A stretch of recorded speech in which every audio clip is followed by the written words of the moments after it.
موټیویشن مونږ ته څنګه راکړي؟ لکه موټیویشن مونږ ته دا راکړي لکه دا اوس سواد دی کنه جی، مونږ سواد کې ناست یو، دا سور گاڑی دی او دا شین گاڑی دی. تاسو کې دوه فیملی ممبرز والا ما کوي دا ټول نه ټاپ دا دوه ملګری ډاکټر صاحب دی او شاکر الله صاحب دی. شاکر الله صاحب په دې بلو گاڑی کې ناست دی او سرفراز صاحب په دې سور گاڑی کې ناست دی سره د فیملی. ټیک شو جی. اوس مونږ ګورو چې دغه به کم خلک ستړي کیږي او کم بنه ستړي کیږي، کم خلک بنومان به موټیویټډ وي او کم بنه وي. ته لیټ سی دواړه ناست سره د فیملی. خو سرفراز صاحب لاهور ته ورسېده، نو لاهور ته چې راوځي نو سرفراز صاحب وایي زه ډېر زیات ستړی یم او ماشومان هم ورته وایي ننګیال او مشال هم وایي چې او ابو مونږ خو هم ډېر زیات ستړي شو. او شاکر الله صاحب چې کوم دی نو دغه ته ورسېده دا لاهور ته، نو دې ستړی دی او ماشومان ورته وایي دا جي مونږ خو ستړي یو، او کور والا هم ورته وایي چې د وړو پلاره زه خو هم داسې ستړی ستړی یم.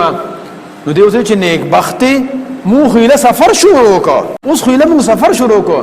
هغه ته چې نه کنه سرفراز صاحب ورشو ګوره هغه الته غزیدلې پروت دی او اخو هغه ماشومان هم غزیدلې پراته دي، ام موږ سره یو ځای روان شوی دی، استړی ستومانه دي، ته ولې نه ستړی کېږې؟ څه چل دی پتا باندې؟ دی به ورته وایي چې جي زما سوچ چې کوم دی کراچۍ ته تګ دی، زما ویژن کراچۍ پورې تګ دی.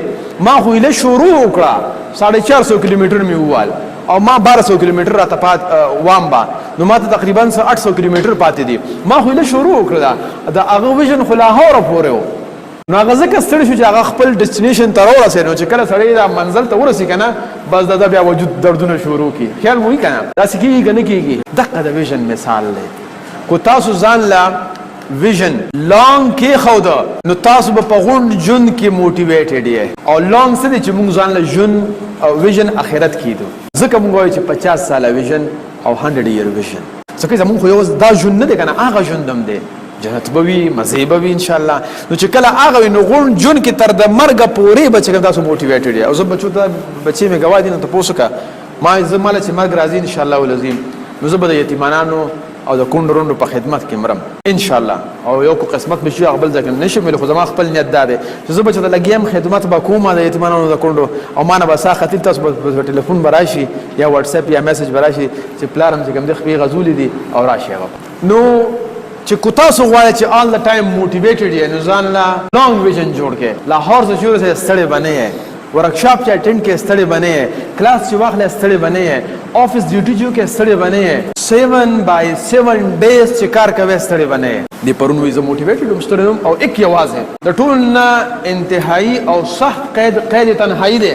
او پرون دې تنها او کوم ځای کې ځان له ملګري وکتل پینټر، او پینټر سره د انټرنیشنل سټینډرډ ویژن سلایډز شیر کوي، سیزونه شیر کوي او هغه ولسونه ښایسته فیډبیک ورکوي. د دې مطلب دا دی چې کله ویژن کلیر وي when there is a will there is a way.